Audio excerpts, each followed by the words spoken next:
के आनंद भयो जय कन्हैया लाल की, हाथी घोड़ा पाल की जय कन्हैया लाल की। सुप्रभात। आज की इस मंगल वेला में हम सब आपका मिलेनियम वर्ल्ड स्कूल बरनाला की ओर से स्वागत करते हैं। इस अत्यंत शुभ एवं पावन घड़ी में हम सब एकत्रित हुए हैं उस सर्वेश्वर विश्वेश्वर श्री श्री कृष्ण जी का जन्मोत्सव मनाने के लिए, जिनके भागवत गीता में दिए गए उपदेशों ने मानव जीवन का मार्गदर्शन कराया है। श्री कृष्ण भगवान विष्णु जी के 8वें और सबसे शक्तिशाली अवतार हुए। श्री कृष्ण जी को हम कई अन्य नामों से भी जानते हैं, जैसे बाल गोपाल, कान्हा, लड्डू गोपाल, यशोदा का लल्ला, माखन चोर, चित चोर इत्यादि। यदा यदा हि धर्मस्य ग्लानिर्भवति भारतः अभ्युत्थानं धर्मस्य तदात्मानं सृजमेयम्। कहा जाता है कि जब जब धरती पर अधर्म बढ़ता जाता है, अधर्म की हार और धर्म की जीत कराने के लिए तब तब भगवान जी का जन्म होता है। इसी प्रकार अधर्म पर धर्म की जीत करने के लिए सर्वेश्वर विश्वेश्वर भगवान विष्णु जी के 8वें अवतार श्री कृष्ण जी का जन्म हुआ। की गलियों में देखो धूम मची है आज, बाल बाल और गोप गोपियां झूमे सकल समाज, बोलो जय कन्हैया लाल की। जहाँ जहाँ राधे वहाँ जाएंगे मुरारी, अरे जहाँ जहाँ राधे वहाँ जाएंगे मुरारी, अबीर गुलाल बरसाएंगे मुरारी। प्रेम में रंगे हैं दोनों राधा और मुरारी, एक दूजे संग तेरे होली बदहारी। वृंदावन धाम संग रंगों में है डूबे धरती गगन और गलियां ये सारी। जहाँ जहाँ राधा राधा राधा राधा कृष्ण कृष्ण कृष्ण, राधा राधा राधा राधा कृष्ण कृष्ण। नमस्कार दोस्तों, आज मैं आपको कृष्ण भजन सुनाने जा रही हूँ। छोटी छोटी गैया छोटे छोटे बाल, छोटी छोटी गैया छोटे छोटे बाल, छोटो सो छोटो सो छोटो सो छोटो सो मेरो मदन गोपाल, छोटो सो छोटो सो छोटो सो मेरो कृष्ण गोपाल। काली काली गैया गोरे गोरे बाल, काली काली गैया गोरे गोरे बाल, छोटो सो छोटो सो छोटो सो मेरो मदन गोपाल, छोटो सो छोटो सो छोटो सो मेरो कृष्ण गोपाल। घास खाए गैया दूध पिए बाल, घास खाए गैया दूध पिए बाल, मक्खन खाए मेरो मदन गोपाल, मक्खन खाए मेरो कृष्ण गोपाल। आगे आगे गैया पीछे पीछे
तो प्यारे बच्चों, अब आपको पता चल गया कि हम जन्माष्टमी क्यों मनाते हैं। जन्माष्टमी का क्या मतलब होता है? जन्माष्टमी का मतलब होता है लिटिल कृष्णा का बर्थडे, है ना। जैसे आपके पेरेंट्स भी आपका बर्थडे सेलिब्रेट करते हैं ना, वैसे ही हम सब भी लिटिल कृष्णा की फैमिली हैं, तो हम सब भी उनका बर्थडे सेलिब्रेट करते हैं। आप सब लोग अपने बर्थडे पर क्या क्या करते हो? अपनी फेवरेट चीजें खाते हो ना। ऐसे ही हम लिटिल कृष्णा को उनकी फेवरेट वाली चीज बना के खिलाएंगे। तो आपको पता है उनकी फेवरेट चीज क्या है? यस, माखन। तो आज हम उनके लिए माखन मिश्री का भोग बनाएंगे, ठीक है। चलिए, ये देखिए, ये है मेरे पास माखन और ये रही कुछ मिश्री। अब हम इस मिश्री को इस माखन में थोड़ा सा डालें, थोड़ा सा ही डालना है, ठीक है, कुछ इस तरह से, ठीक है? और फिर इसको इस तरह से मिक्स करें अच्छे से, ओके। और ये हो गया हमारा माखन मिश्री का भोग तैयार। चलिए, अब हम हमारे छोटे से कान्हा जी को भोग लगाते हैं।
Happy Janmashtami.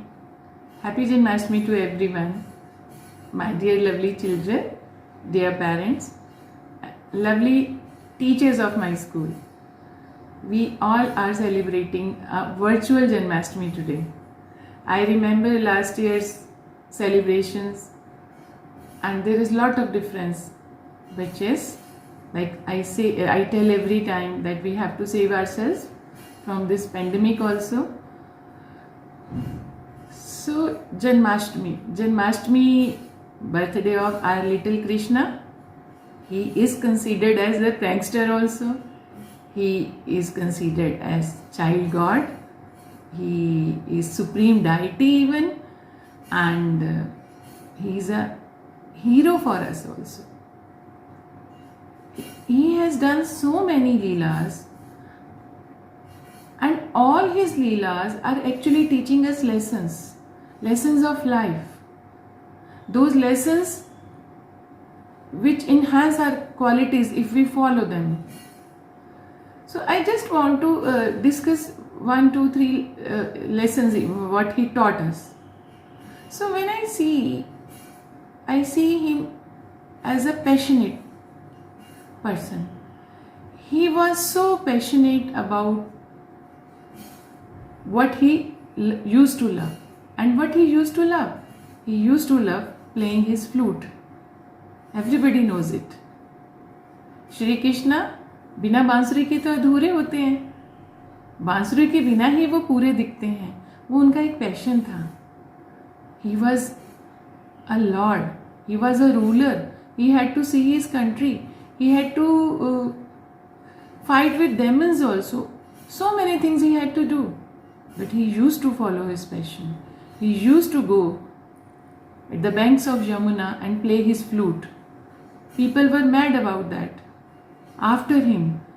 So, when he was a ruler, did he leave his passion? No.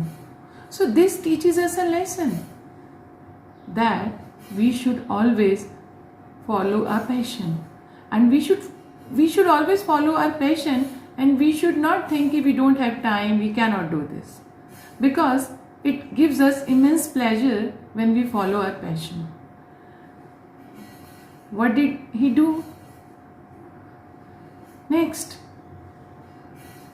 He was devoted to his parents. How?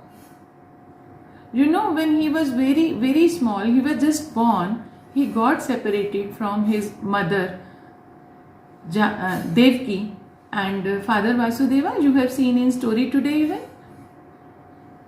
So he had to live with Yashoda. So when he grew up, he came to know this story. So he left his carefree life. He fought for his parents.